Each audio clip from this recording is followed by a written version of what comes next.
What compels a boy, barely a man, to stand naked and shivering before his entire village and volunteer for an agony that modern law would define as torture? It is a question that gnaws at the very foundation of what we call civilization. In the sun-scorched Omo Valley of Ethiopia, the answer is written not in books, but on the scarred backs of men.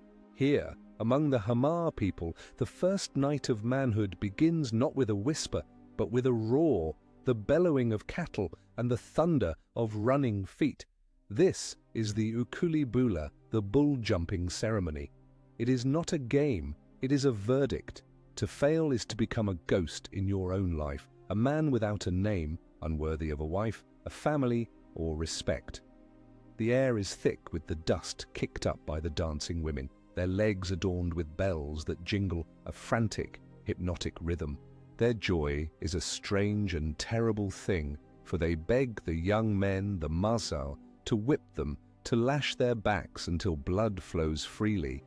Each scar is a badge of honor, a testament of their loyalty to the boy who is about to risk everything.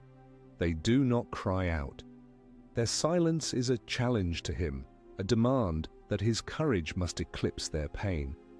The boy's body is smeared with a mixture of sand and dung, not for decoration, but to make him slippery, to heighten the challenge. The bulls, sometimes as many as 30, are lined up side by side, their massive bodies a living, breathing, unpredictable bridge. His task is to run across their backs 4 times without falling. It sounds simple, a feat of agility. It is anything but.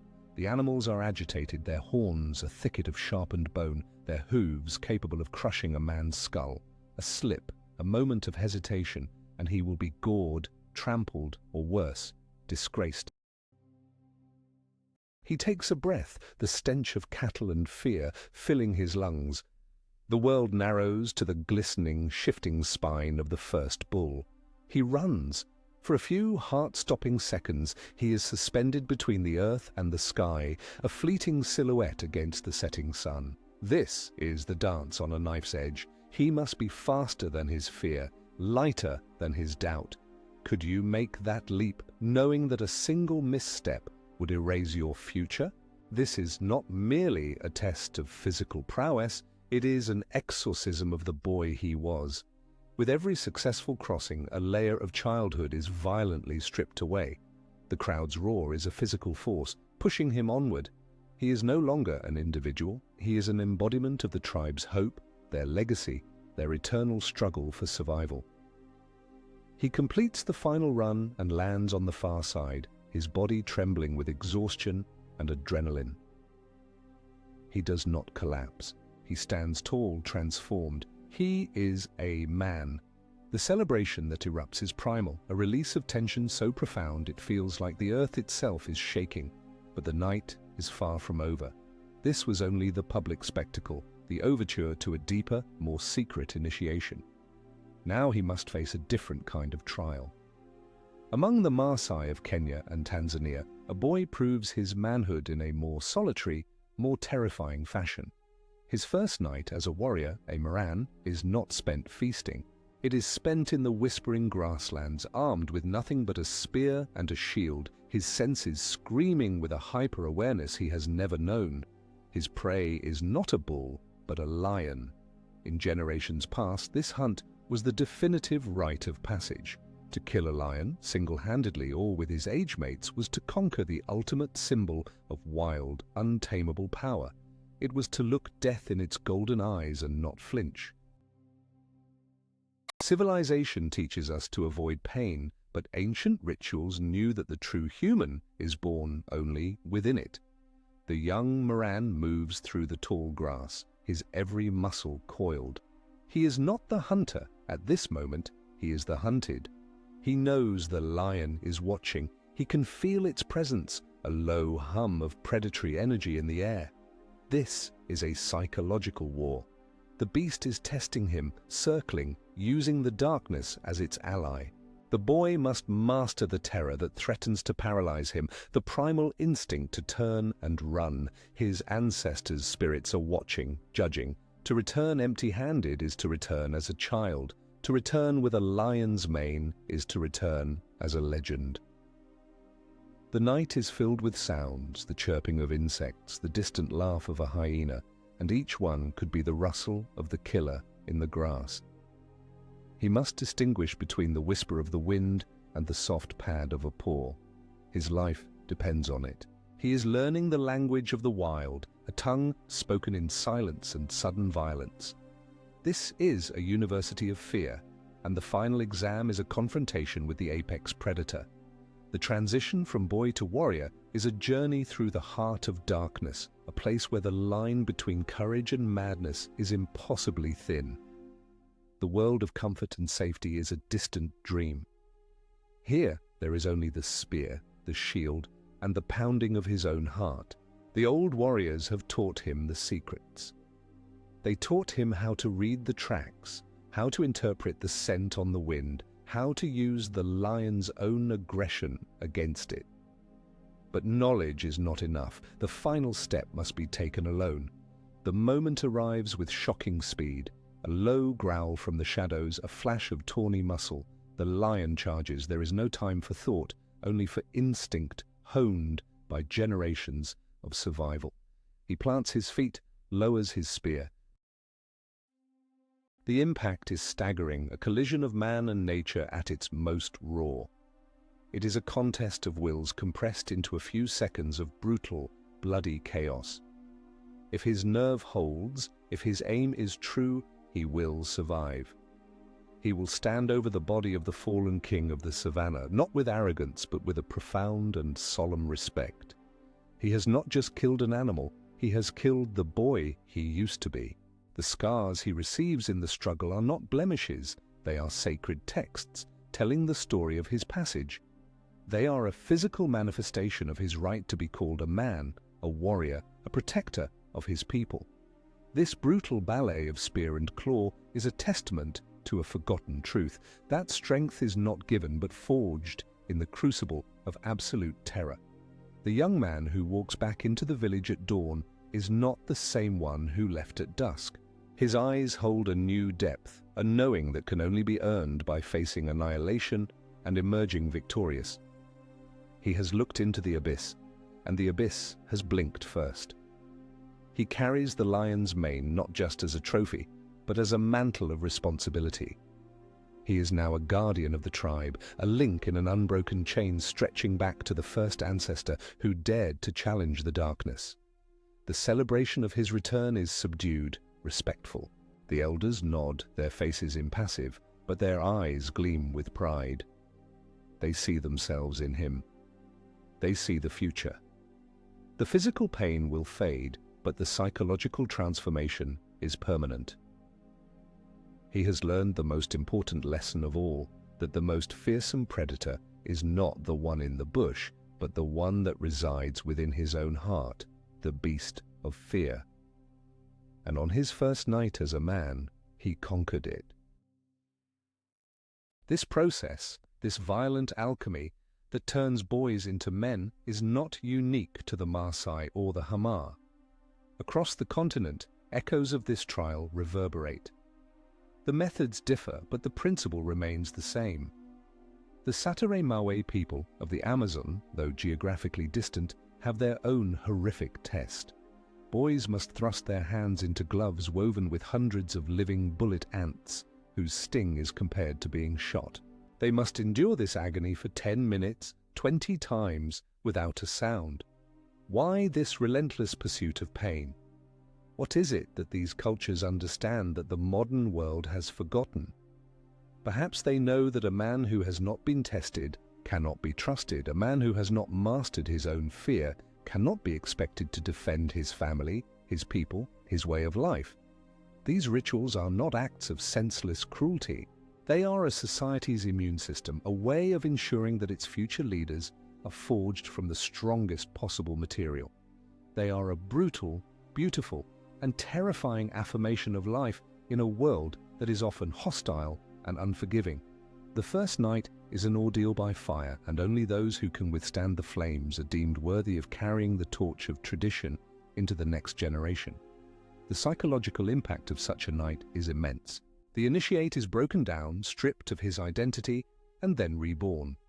He experiences a form of ego death, a shedding of the self-centered, dependent child.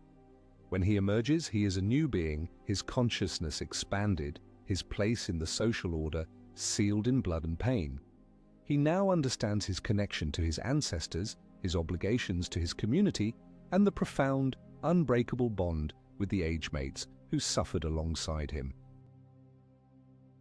This shared trauma creates a brotherhood stronger than blood, a cohort of men who will rely on each other for the rest of their lives. They have faced death together, and in doing so, have learned the true meaning of loyalty. This is the bedrock upon which their society is built. It is a foundation of shared scars and silent understanding, a strength that an outsider can never fully comprehend. The ritual is a crucible that melts away individual weakness and forges a collective strength, ensuring the survival of the tribe against the endless pressures of the outside world. The echoes of these brutal male initiations, this trial by lion and by fire, can be heard across Africa, from the plains of the Serengeti to the deepest jungles. But in those same jungles, another, quieter, yet no less formidable transformation is taking place. The screams may be silent, but the battle for womanhood is just as fierce. If you had to choose a trial to prove your worth, which would you face? The sudden, bloody violence of a lion, or the slow, creeping madness of solitary confinement? Let us know in the comments what your path would be. Deep within the lush, suffocating embrace of the forests of Sierra Leone, a different kind of power is being forged. Here, among the Mende people, the first night of a girl's journey into womanhood is not marked by the roar of a lion, but by the whisper of secrets in a place of profound seclusion. The Bondo Society, an exclusively female institution, oversees this transformation. It is as powerful and as feared as any male warrior cult. When the time comes, the young girls are taken from their families and led into the Sande bush, a sacred grove hidden from the eyes of all men. They enter a seclusion hut, a place of shadows and earth, and for weeks, sometimes months, the world they knew ceases to exist. This is not a summer camp. It is a psychological crucible designed to dismantle the girl and rebuild her as a woman, a wife, a mother, and a keeper of the tribe's deepest knowledge. The darkness of the hut is a tool meant to strip away the distractions of the outside world and force the initiates to look inward, to confront their own fears and weaknesses in the suffocating silence. What does it feel like to be cut off from everything you have ever known, to live in a perpetual twilight where the only reality is the voice of your elders? Inside the hut, they are taught the intricate dance of womanhood. They learn about herbal remedies, the secrets of childbirth, and the complex art of managing a household. But more importantly, they are taught how to navigate the treacherous currents of the human heart. They learn how to please a husband, yes, but they also learn how to command his respect, how to be a counselor, a strategist, and the unshakable pillar of the family. The Bondo elders, women of immense power and prestige, are their teachers. Their lessons are often harsh, a relentless regimen of discipline, deprivation, and psychological pressure. The girls are tested constantly. They are given impossible tasks, subjected to emotional manipulation, and forced to confront the jealousy and rivalry that can fester in such close quarters. This is a deliberate part of the training. They must learn to forge a sisterhood, to trust and rely on each other, because in the world of women, alliances are a vital weapon. A woman who cannot control her own envy or temper is a danger to herself and to the community. The hut is a microcosm of the world they will one day rule from the shadows, and survival here depends on mastering the subtleties of social power. The climax of their seclusion is a terrifying and beautiful spectacle. It is the night the spirits speak. The girls are led from the hut to a clearing, their eyes blinking in the unfamiliar moonlight. They hear a strange, unearthly sound approaching, a rustling, a clicking, a guttural chant. A figure emerges from the forest and the girls gasp. It is the Soe, the water spirit of the Bondo Society. It is a being of breathtaking and frightening beauty, a masked dancer encased in a full-body costume of black raffia, its head crowned with an intricately carved wooden helmet mask. The mask is not a mere costume, it is a sacred object, a vessel for the spirit itself. Its features are a Mende ideal of female beauty, a high, glossy forehead, downcast eyes, a small, controlled mouth. But this is not a gentle spirit. The Soe is a judge. It dances with an unnerving, fluid grace, its movements both mesmerizing and menacing. It is testing the girls, searching for any sign of weakness, disobedience, or impurity of heart. To show fear, to look away, to break the solemnity of the moment is to fail the test, to bring shame upon oneself and one's lineage. The dance is a silent interrogation. The spirit circles each girl, its masked face inches from hers, its gaze seeming to pierce through to her very soul. It is a moment of profound psychological terror and spiritual awe. The girls must stand their ground, their faces impassive, their hearts pounding. They are standing before a god, and that god is a woman. This ritual is a powerful statement about the nature of female power. It is not overt, like the brute force of a warrior. It is subtle, mysterious, spiritual, and absolute. The Soe mask, with its serene yet intimidating expression, embodies the duality of the Mende woman. She is the beautiful, nurturing creator of life, but she is also the stern, implacable enforcer of tradition and morality. She is the water, calm on the surface, but with a deep, irresistible current beneath. The girl who withstands the spirit's scrutiny has proven she possesses the inner strength, the self-control, and the fortitude required to wield that power responsibly. She has been initiated into a sacred mystery, a lineage of wisdom passed down through countless generations of women. The woman who leaves the bush is not the girl who entered it. She walks with a new confidence, a new gravity. She carries secrets. This trial by seclusion and spirit is not an isolated phenomenon. Throughout the continent, female initiations have historically focused on endurance, knowledge, and the mastery of social and spiritual power. Among the Chiwa of Malawi, young women of the Niao society undergo a similar period of seclusion, where they learn secret codes, dances, and the knowledge of medicinal plants that gives them control over life and death. The pain they endure is not always the swift agony of a whip, but the slow, grinding pain of hunger, of sleep deprivation, of being psychologically broken and remade. This process is often accompanied by physical marking. The practice of female circumcision, or female genital mutilation, while condemned by international bodies, is, in many cultures, the indelible physical sign of this transformation. It is seen as a necessary, if brutal, step to remove the last vestiges of girlhood, to purify the body, and to prepare it for the rigors of childbirth. To its practitioners, it is not an act of mutilation, but an act of creation, the final, painful sculpting of a woman. It is a testament to the belief that true belonging is paid for in flesh. What does it feel like to have your identity reshaped in darkness, to be taught that endurance is the highest virtue?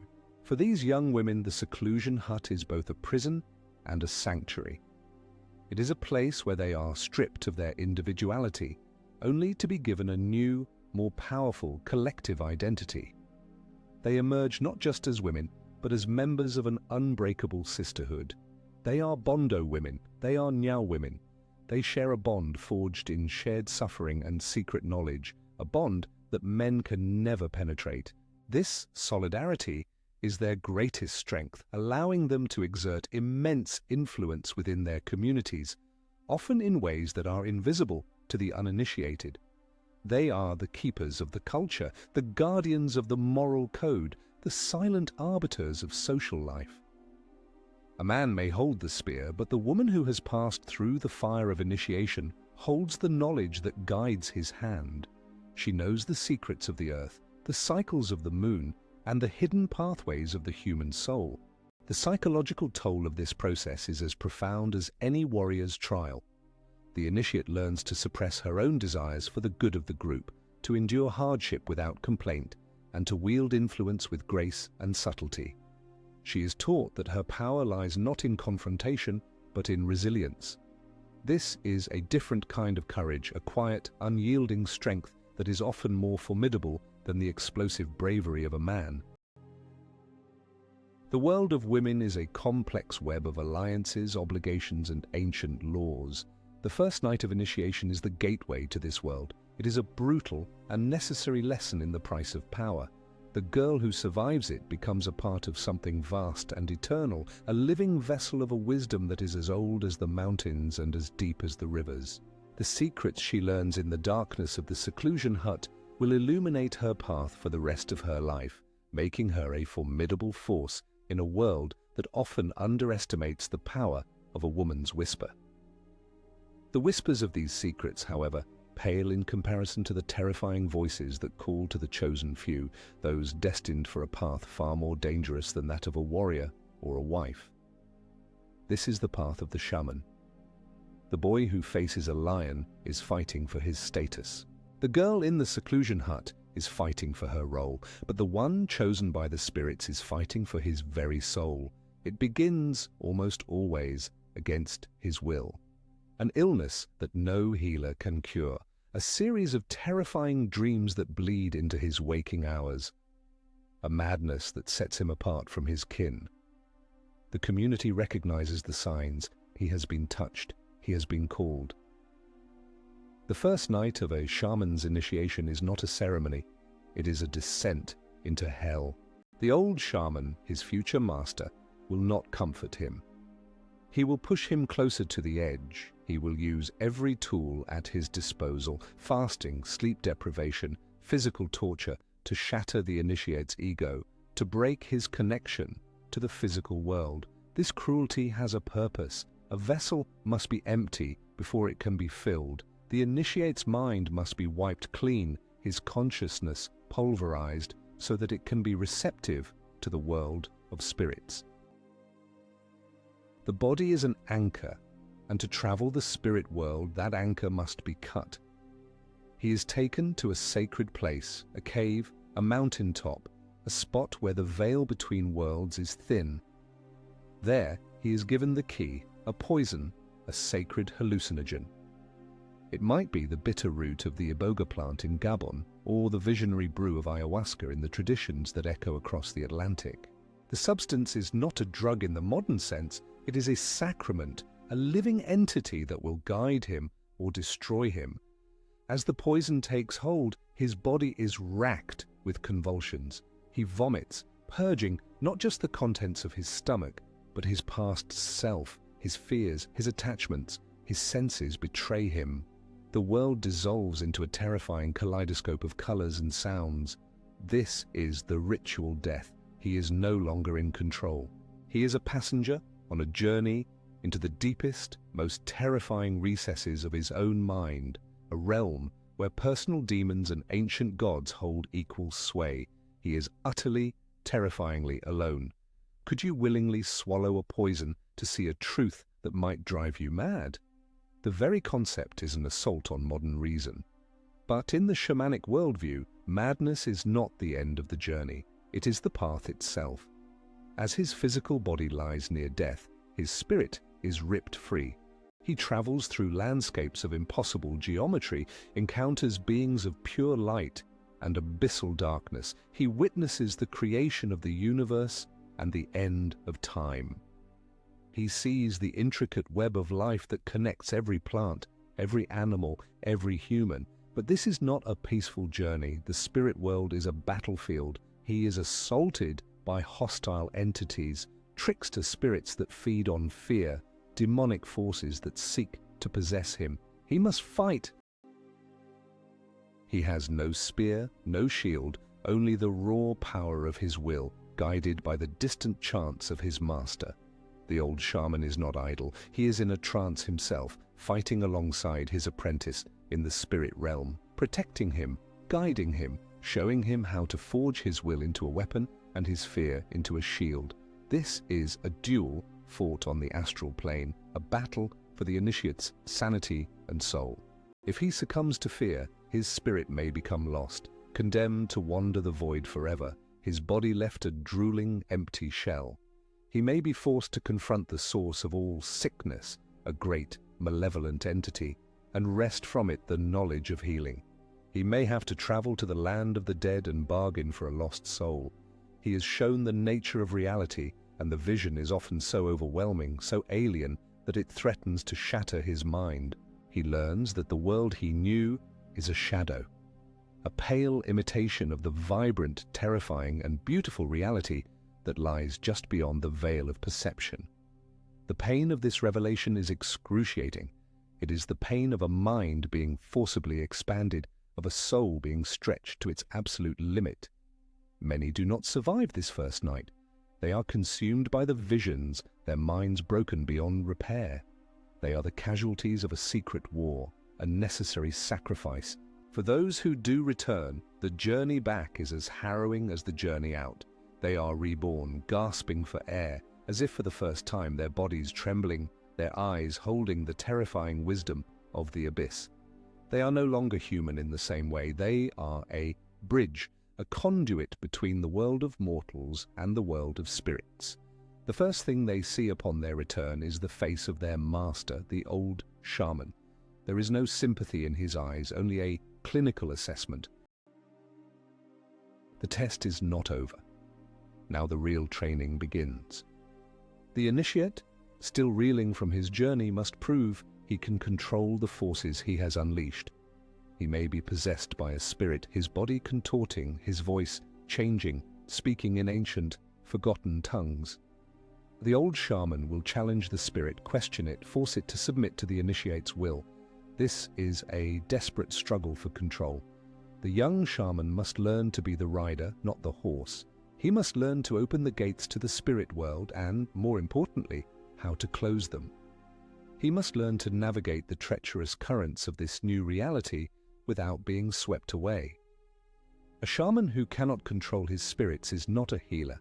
He is a plague, a source of chaos and destruction for his entire community.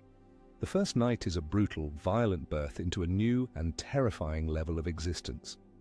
The knowledge gained during this ordeal is practical, not abstract. The shaman returns with a direct, experiential understanding of the causes of illness, misfortune, and conflict. He can see the spiritual afflictions that plague his people, the curses, the soul loss, the intrusions of malevolent forces. He has been given the weapons to fight them. He can now communicate with the spirits of plants and animals, learning from them the secrets of healing. He has become a doctor of the soul, a spiritual warrior, a living library of sacred knowledge. The price for this power is steep. He will forever be an outsider, straddling two worlds, never fully at home in either. He will be feared as much as he is respected. He will carry the weight of his community's spiritual well-being on his shoulders. The visions, the voices, the memories of his ritual death will never truly leave him. They are a constant reminder of the thinness of reality and the immense, terrifying power that lies just beyond it. His first night was a journey to the end of reality, and he has brought back a map. But not all rituals lead to such solitary cosmic battles. Some of the most violent confrontations are deeply social, fought not against spirits, but against one's own kin, as is the case in the brutal theatre of a ritual wedding. This is a war fought not for territory, but for a bride.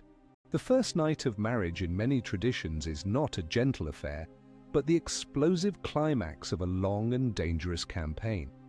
Among the Fulani people of West Africa, a young man proves his worthiness not with sweet words, but by enduring a savage ritual of public flogging known as sharo.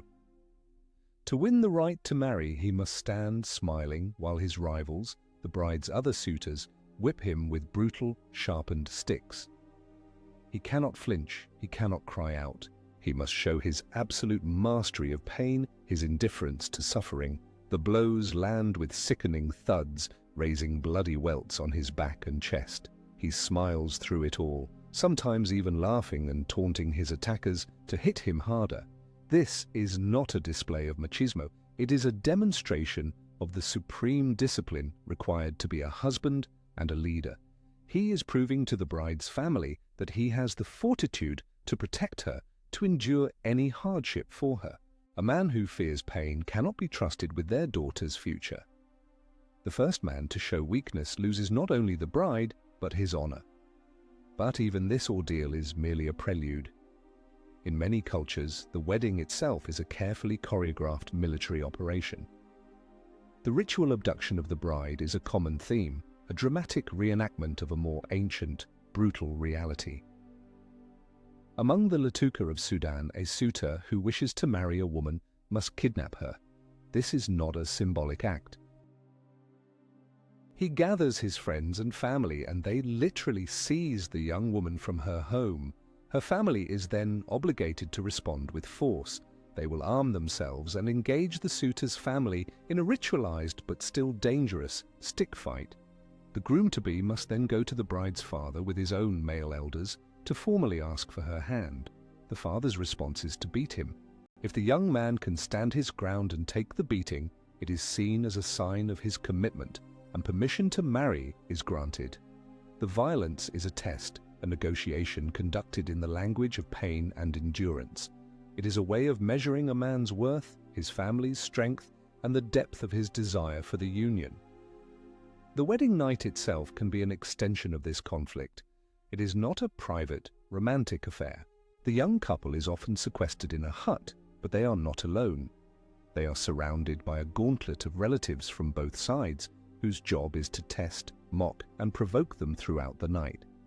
Among some nomadic peoples, the groom's friends will try to steal him from the bridal tent, while the bride's friends fight to keep him there.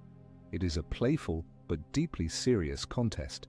The relatives will sing lewd songs, bang on the walls of the hut, and hurl insults, testing the couple's composure and resolve. Can they maintain their dignity under pressure? Can they work together to fend off the provocations of their own families? The first night is a microcosm of their future life together, a trial by social fire. They must prove that their bond is strong enough to withstand the immense pressures of kinship and community. They are not just two individuals coming together, they are two armies, two lineages, forging a new and fragile alliance. The bride is not a passive prize in this drama, she is an active and powerful player. Her actions on this first night can determine the course of her entire marriage and the relationship between the two families. Among the Berbers of the high Atlas Mountains, a bride on her wedding night has the ritual power to strike her new husband. It is a symbolic act establishing that she is not his property, but his partner, and that she will not tolerate disrespect. Her resistance, her cunning, and her will are as much a part of the ritual as his strength and endurance. Sometimes the drama is one of escape and pursuit. The bride will ritually flee, and the groom and his party must track her down. This is not just a game of hide and seek, it is a test of his skill, his persistence, and his intelligence. He must prove that he is clever enough to keep her, to protect her, to hold her. The entire community participates in this theater, their roles assigned by tradition. The wedding is a social masterpiece of controlled chaos, a way of channeling the inherent tensions of marriage into a structured public performance. What would you do to win the one you love? Would you endure a public beating or orchestrate a strategic kidnapping? The romance of modern courtship pales in comparison to this raw, visceral contest of wills. This is love as a battlefield, where the spoils are a lifelong alliance and the respect of your people. The family is not a support system, it is an army, and a marriage is a treaty signed in sweat and sometimes blood. Now it's your turn to be the strategist. In a ritual contest for a spouse, what would be your winning move? The brute force of a warrior who endures any pain, or the cunning of a trickster who outsmarts the opposition? Cast your vote in the comments and show us your true colors. The arrival of a new, formidable power in Africa brought with it a force that did not understand this language of ritual pain and social theater. The European colonizers, the missionaries, the soldiers, the administrators, saw these ancient traditions not as the sophisticated social fabric that they were, but as savage, pagan, and barbaric rites that needed to be eradicated for the natives' own good. The first night of initiation became a new kind of battlefield, a front line in a desperate war for cultural survival.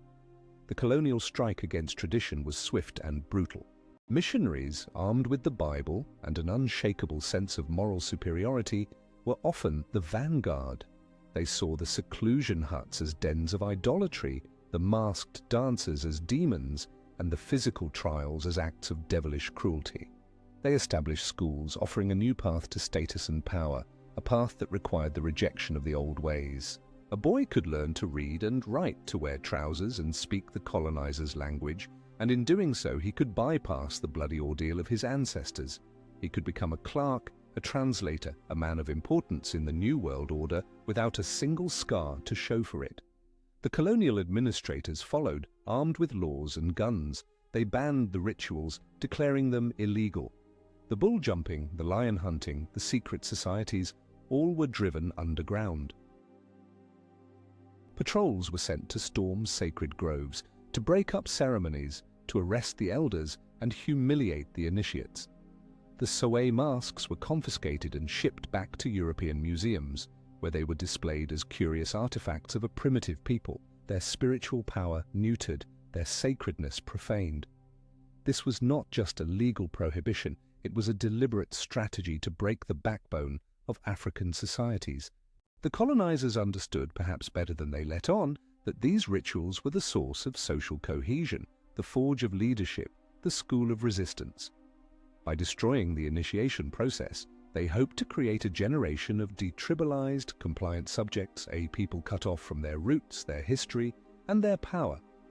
A man who has not been initiated is a man who does not know who he is, and a man who does not know who he is easily controlled. Civilization has a habit of saving people from traditions it does not understand, often by destroying the very thing that gives their lives meaning.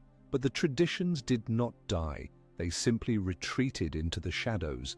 The battle for cultural identity became a guerrilla war.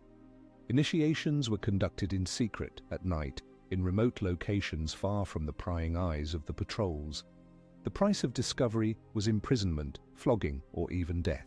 This added a new layer of danger, a new test of courage to the already grueling ordeals. The initiates were not just fighting their fear of pain or of spirits, they were now fighting the colonial state itself.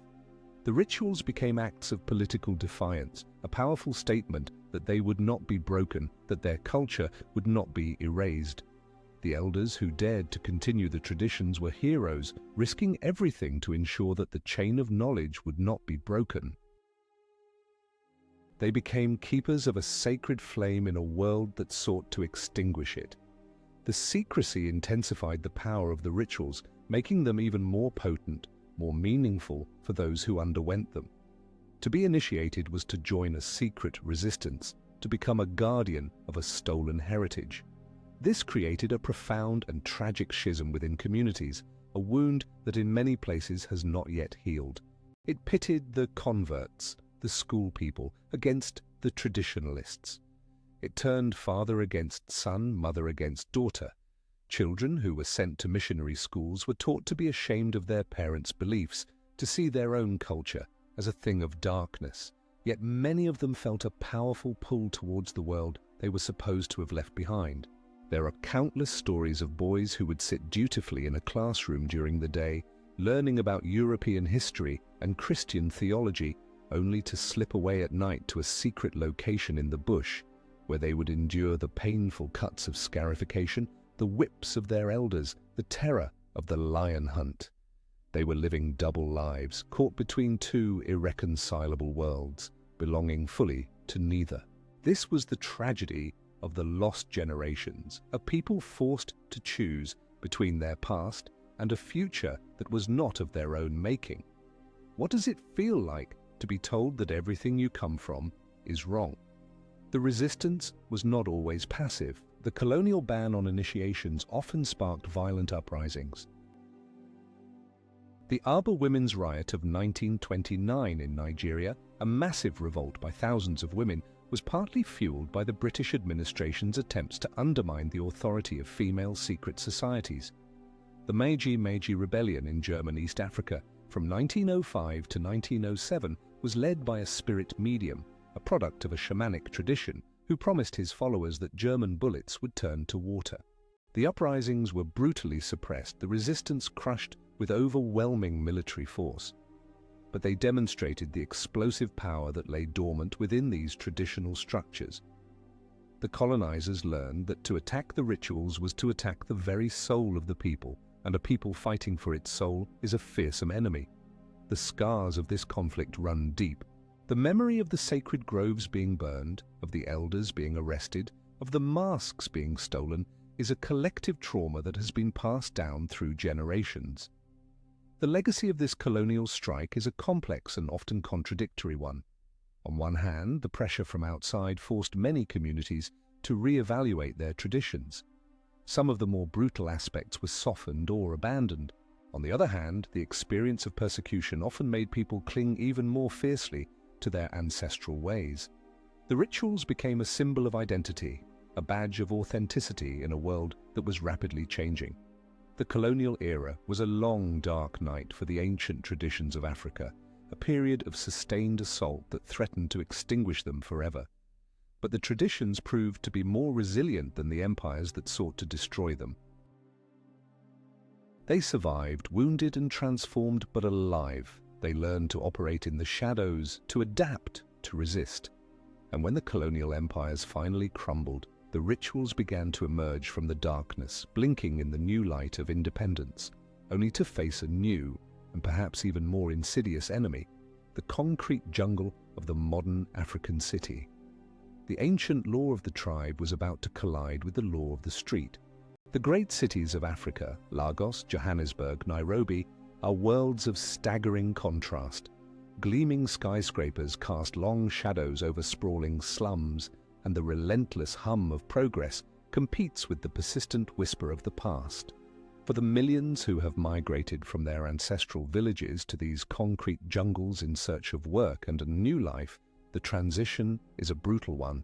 They have left behind the world of the sacred grove and the initiation hut, a world of clear rules and shared identity, and entered a world of anonymity, chaos, and brutal competition. In this new environment, the old laws of the ancestors seem to fade, but the primal human need for belonging, for identity, for a test to prove one's worth, does not.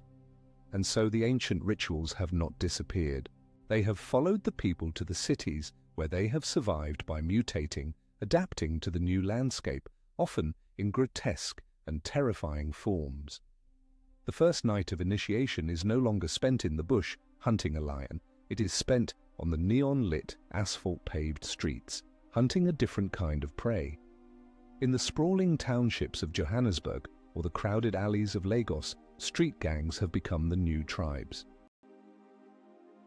They offer what the city has taken away, a sense of brotherhood, a code of conduct, a clear identity, and like the tribes of old, they have their own brutal initiation rites. A young boy who wants to join a gang must prove his worth, his loyalty, his fearlessness. The elders of his tribe have been replaced by a hardened gang leader, and the ancient rituals have been stripped of their spiritual significance, leaving only the raw, brutal core. The trial is no longer to hunt a lion with a spear, but perhaps to carjack a luxury vehicle with a pistol. The test of endurance is not to withstand the sting of bullet ants, but to survive a committee meeting, a savage beating administered by the very men he seeks to call his brothers. He must prove he can inflict pain as well as endure it. His first mission might be a robbery, an assault on a member of a rival gang, or an act of violence so senseless it serves only to demonstrate his absolute commitment to the new law of the street. This is the dark reflection of the ancient traditions, a twisted echo in the urban chaos. The deep need for a rite of passage, for a clear and painful transition from boyhood to manhood, has found a new and dangerous outlet. These urban initiations offer a perverse kind of honor. The young gang member who survives his first night, who returns with money or blood on his hands, is celebrated. He is given a new name, a street name, and a new status. He is no longer an anonymous face in the crowd. He is somebody, a member of a powerful and feared new clan.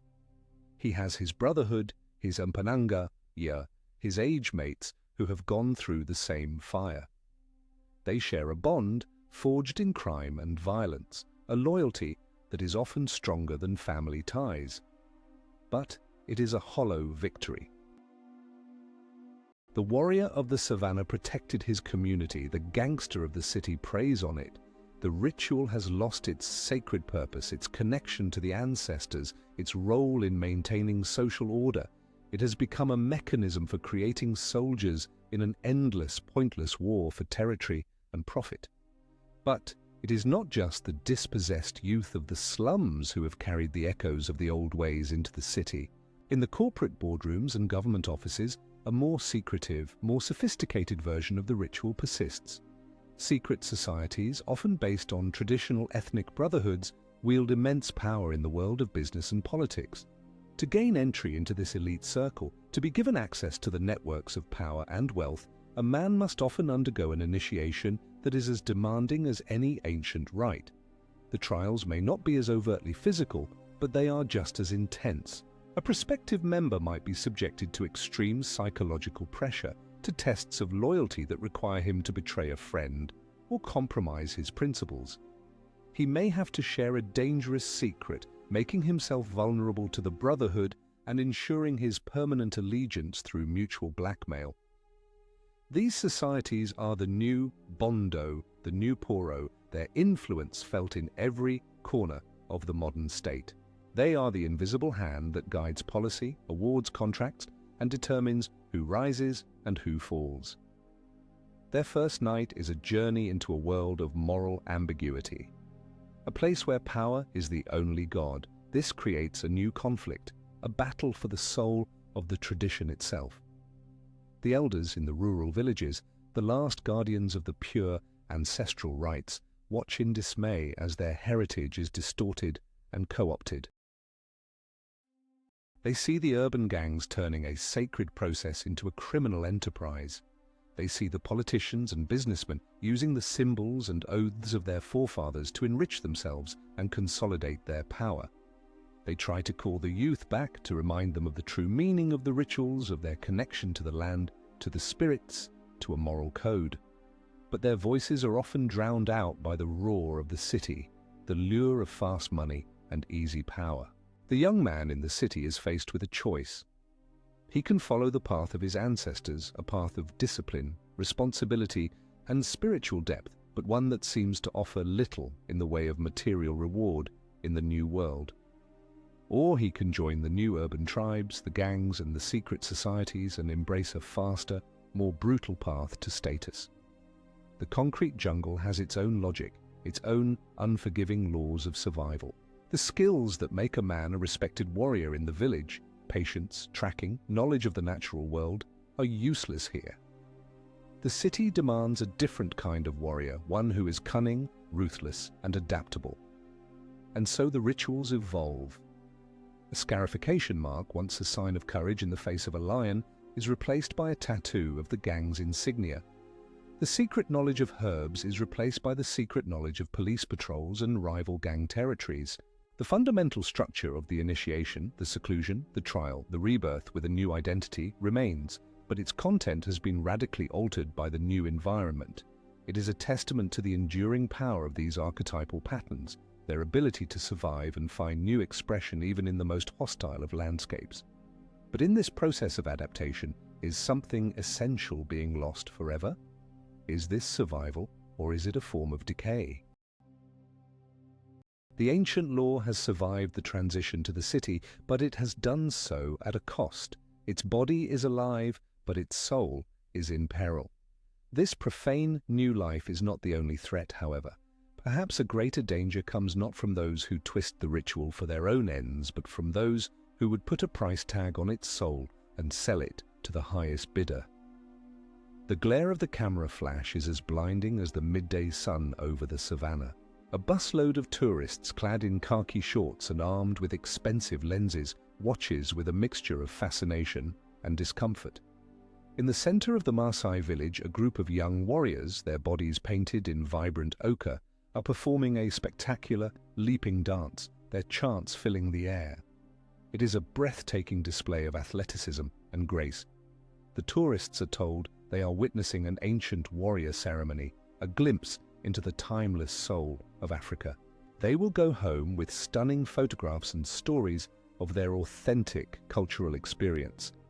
What they will not see is what happens later that night, after the bus has departed and the money has been counted. In a hidden enclosure, far from any camera, the real ritual will take place. The real pain will be inflicted. The real transformation will occur. This is the new schizophrenic reality for many of the continent's most famous traditions. They have become a tourist attraction. The most sacred, most intimate, most brutal moments of a people's existence are now a commodity, packaged and sold as entertainment. What happens when the initiation becomes a performance? A deep and corrosive cynicism begins to seep into the very heart of the culture. The young warrior who leaps for the tourists in the afternoon knows that he is putting on a show. He is an actor playing the part of himself. The ritual, which was once a sacred transaction between a man, his community, and his gods, has become a commercial transaction between a performer and an audience. The elders face an impossible dilemma. Many of them are deeply troubled by this profanation of their heritage. They see it as a betrayal of the ancestors, a cheapening of something priceless. But they also see the reality of their situation. The lands they once roamed are now national parks or private conservancies. The wildlife they once hunted is now protected for safari tourism. The old ways of life are becoming impossible to sustain. The money from tourism offers a lifeline. It can pay for school fees, for medicine, for the survival of the community in a world that has left them behind. And so they make a painful compromise. They divide their culture into two parts, the part that is for sale and the part that remains sacred, hidden, and true. This creates a strange and tense duality. The young men must learn to navigate two different worlds, to perform two different versions of their own identity. For the tourists, they are the noble savage, the exotic warrior frozen in time. They perform a sanitized, bloodless version of their rituals, a spectacle designed to be thrilling but not too disturbing. They smile for the cameras, answer simplistic questions, and sell beaded jewelry on the side. But at night, they must wash off the paint of the performance and become who they truly are. They must undergo the real ordeals, the secret ceremonies that are not for sale at any price. They must face the real pain, the real fear, because they know that the performance is meaningless. A man cannot become a warrior by pretending to be one for a busload of foreigners. The real title is earned in the darkness, in the secret places where the ancestors are still watching. It is earned with real blood, real scars, real terror. The soul of the tradition is kept alive in these hidden, nocturnal ceremonies. But sometimes the line between the performance and the reality blurs with shocking consequences. A tourist wandering away from the designated area might accidentally stumble upon a real initiation, a scene of raw, unstaged violence. They might witness a circumcision, a ritual flogging, a bloody animal sacrifice. The shock is profound. They are confronted with a reality that shatters the romantic, picturesque image they have been sold. This is not the Africa of the travel brochure. This is something far more ancient, more brutal, and more real. The encounter is a clash of two irreconcilable worlds.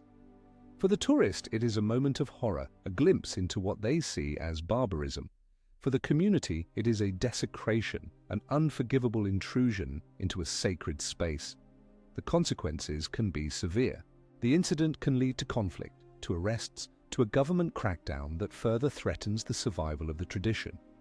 The paradox is cruel. The very thing that provides the economic means for survival also poses the gravest threat to the integrity of the culture. This commercialization raises a deeply unsettling question. Can a ritual survive once it has been witnessed by the uninitiated? Does the act of observation by an outsider drain it of its power, its magic? For many cultures, secrecy is the lifeblood of the sacred.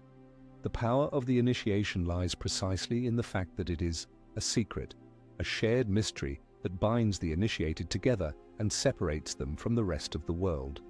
When that secret is exposed, when it is captured on a smartphone and uploaded to the internet, it is profaned, trivialized, reduced to just another piece of content in the endless stream of global information. The spirits, it is said, are shy. They will not speak in the presence of unbelievers. The tourist's camera is not just a passive observer, it is an active agent of cultural erosion, a weapon that in its own way is as destructive as the missionary's Bible or the colonizer's gun. To sell a piece of your soul to survive is a devil's bargain. The guardians of tradition are fighting a losing battle. How can they explain the necessity of pain to a world that is obsessed with comfort? How can they defend the sacredness of secrecy in an age of total transparency? They are caught in a trap. If they refuse to perform for tourists, they risk poverty and irrelevance. If they agree to perform, they risk turning their entire culture into a hollow theme park, a living museum where people perform an imitation of their own heritage. The young generation is caught in the middle.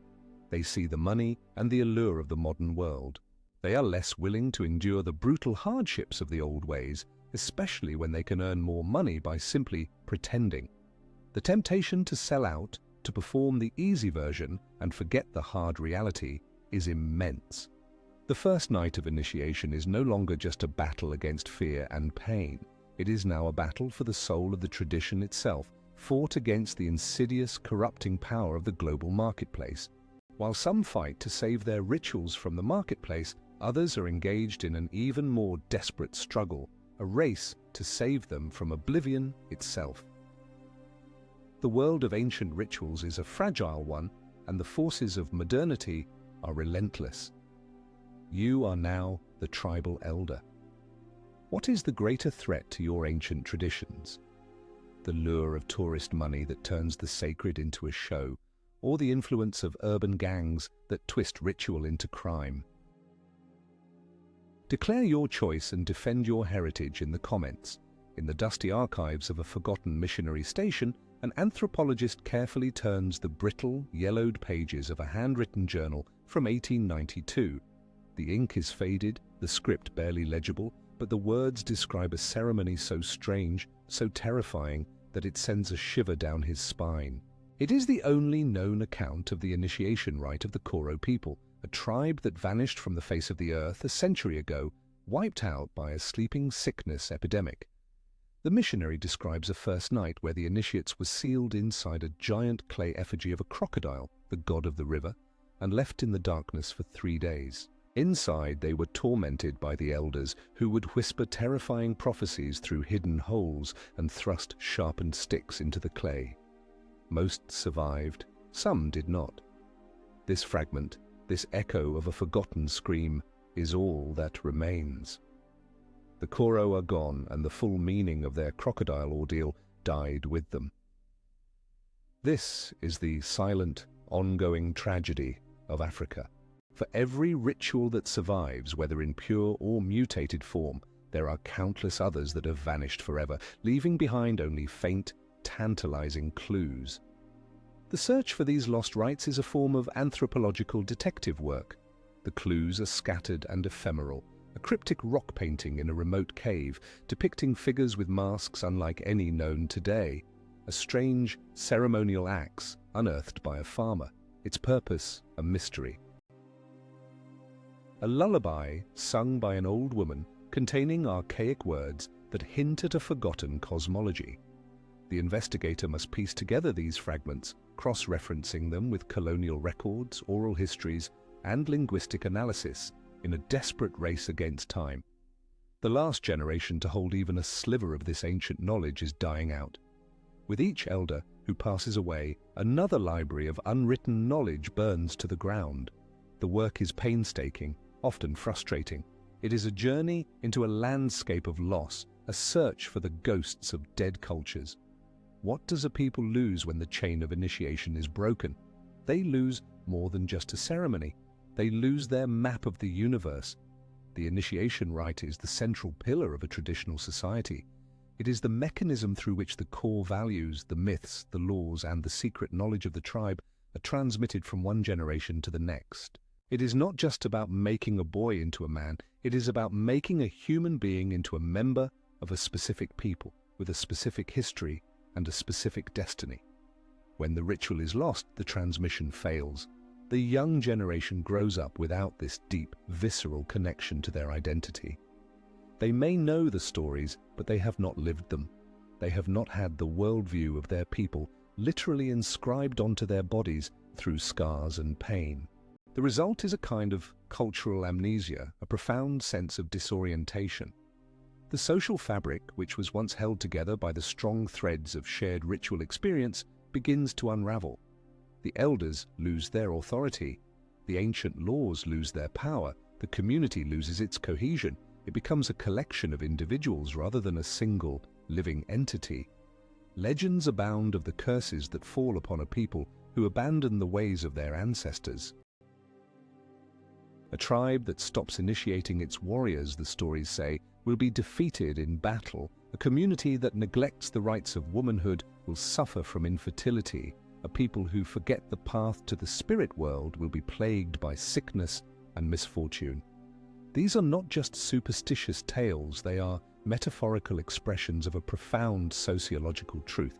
A culture that loses its central, meaning-making rituals is a culture that has lost its immune system. It becomes vulnerable to every external pressure, every foreign influence. It loses the ability to define itself, to know what it stands for. The disappearance of a ritual is a quiet and often invisible process. There is no great cataclysm, no single moment of destruction.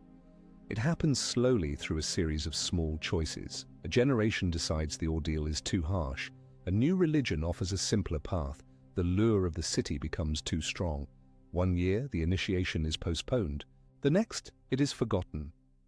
And one day, no one is left who remembers how it was done or why it mattered. The tragedy is that the world often does not even notice what has been lost. The death of a culture is not considered a global crisis in the same way as the extinction of an animal species. But the loss is just as profound, just as irreversible. Each vanished ritual represents the loss of a unique answer to the fundamental questions of human existence. What does it mean to be a man? What is the nature of power? What is our relationship to the unseen world? The Koro's crocodile ordeal was their answer, a complex, terrifying, and beautiful piece of human wisdom forged over centuries. And now it is gone. All that is left is the frustrating whisper of a missionary's journal, a faint echo that only deepens the sense of mystery and loss. The anthropological detective, sifting through the ashes of these dead cultures, is like an astronomer studying the light of a star that has already died. He can analyze the light, he can learn about the star's composition and history, but he can never bring it back. The universe of human culture is a little darker, a little colder for its absence. The search for these vanished rites is a melancholy task, a constant reminder of the fragility of human memory. But what happens when the memory is not entirely lost? What happens when a new generation raised in the modern world decides to turn back to try and rekindle the ancient flame? Their journey is perhaps the most dangerous of all. They arrive in the village of their ancestors like visitors from another planet. They are a group of young men and women born and raised in London, Paris, or New York, the children of the African diaspora. They are successful, educated, fluent in the ways of the modern world. They are lawyers, doctors, artists, but they feel a profound emptiness, a sense of being unmoored, disconnected from their roots. They have come home seeking to reclaim a part of themselves they feel is missing. They have come to undergo the initiation rites of their people, the rites their parents or grandparents chose to leave behind. Their quest is a noble one, a desperate attempt to bridge the gap between their modern lives and their ancient heritage. But their journey is fraught with peril, a clash of worlds that is often a tragicomedy of errors. The first night of their return to the roots is a brutal awakening. The villagers watch them with a mixture of suspicion and amusement. These city folk, with their clean hands, their expensive clothes, their strange accents. What do they know of the old ways? The elders agree to guide them, but their skepticism is palpable. Can a man become a warrior if he has never herded cattle, only navigated a subway system? Can a woman understand the secrets of the Bondo hut if she has only known the independence of a Western career? The attempt to reconstruct the pain of the past begins. The young men are taken into the bush. They are taught to track, to throw a spear. Their efforts are clumsy, awkward. They are used to the virtual reality of a video game, not the unforgiving reality of the wild. They are put on a traditional diet, and their bodies, accustomed to processed foods, rebel. They are subjected to the physical discipline of the elders, and their minds, steeped in a culture of individualism and self-expression, struggle to comprehend the need for absolute obedience. Their first night in the bush is not a battle against a lion, but a battle against their own unpreparedness, their own deeply ingrained modernity. The internal conflict is agonizing. They are torn between their romantic ideals of what this experience should be and the harsh, uncomfortable reality. They came seeking a profound spiritual transformation, a glorious connection to their warrior ancestors. Instead, they find physical exhaustion, hunger, and the quiet derision of their rural cousins. They discover that culture is not a costume that can be put on and taken off. It is a language, a way of being that is learned from birth, absorbed with a mother's milk. Their attempt to speak this language is faltering, their accent foreign. The rituals, when reconstructed from old records and the fading memories of the elders, can go dangerously wrong. A sacred plant, administered in the wrong dosage, can lead to a medical emergency, not a spiritual vision. A ritual combat entered into without the proper skill and mindset can result in serious injury. They are trying to follow a map that is old and incomplete through a landscape they do not understand. The pain they experience is real, but does it have the same meaning? Does a scar earned in a reconstructed ritual carry the same weight as one earned in an unbroken tradition? The young women face a similar struggle. They enter the seclusion hut, seeking to connect with the deep wellspring of female power they have read about in books. But they are not prepared for the claustrophobia, the psychological manipulation, the rigid hierarchy of the female elders. They are used to speaking their minds, to challenging authority. In the hut, such behavior is seen as a sign of disrespect, of an impure heart. They are trying to find sisterhood, but they often find only friction and misunderstanding. Their modern feminism clashes with the ancient, subtle, and often paradoxical nature of female power within the traditional system. They are caught in a painful paradox. In their quest to find their authentic identity as African women, they are being asked to surrender the very independence and critical thinking that has made them successful in the modern world. It is a psychological breakdown, a desperate attempt to reconcile two seemingly incompatible versions of themselves. The attempt to return to the roots is a testament to the enduring power of these traditions, their magnetic pull, even on those who are generations removed. But it is also a painful illustration of how deep the rupture with the past has become. You cannot simply download a culture. You cannot become a part of a tradition through a weekend workshop or a heritage tour. The journey home is often the discovery that home is no longer there, or at least not in the way you imagined it. The young lawyer from London who endures the ritual flogging of the Fulani may prove his courage, but he will return to a world where that courage has no context, no social function. His scars will be a conversation piece, not a symbol of his right to lead. He has undergone the ordeal, but he has not been integrated into the society that gives the ordeal its meaning. He has collected the experience, but has the experience truly transformed him? This is the central tragic question for the new generation seeking to return. They are caught between a past they cannot fully reclaim and a present that feels spiritually empty. Their first night is a desperate, beautiful, and often doomed struggle for the right to be whole. Their struggle is a microcosm of a much larger global dilemma. As humanity hurtles forward into a future of unprecedented technological connection and cultural homogenization, we are all, in a sense, part of this diaspora, increasingly disconnected from the ancient, painful, and identity-forging rituals of our own ancestors, whatever they may be. We stand at a crossroads, forced to confront a question that will define the future of our species.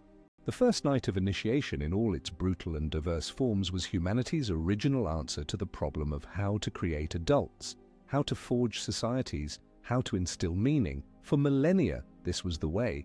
But is it still the way? The rituals are disappearing not just because of colonialism or urbanization, but because of a profound global shift in human consciousness. The modern world, the world of science, of human rights, of individualism, has declared war on the very principles that underpin these ancient rights. And this final battle, fought not with spears or guns, but with ideas and values, may be the one the old ways cannot win. The United Nations, UNESCO, and a host of international non-governmental organizations are leading the charge.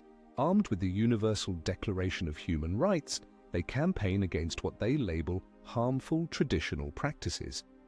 They see female genital mutilation not as a sacred rite of passage, but as a brutal violation of a woman's bodily autonomy. They see the violent trials of young men not as a test of courage, but as child abuse. They see the shaman's ordeal not as a spiritual journey, but as a dangerous drug-induced psychosis. From their perspective, these rituals are relics of a barbaric past, obstacles to progress that must be eliminated.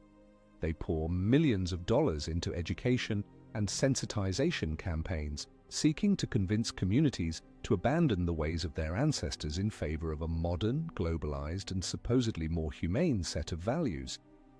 They are the new missionaries, armed not with the Bible, but with the gospel of human rights, and their conviction is just as absolute.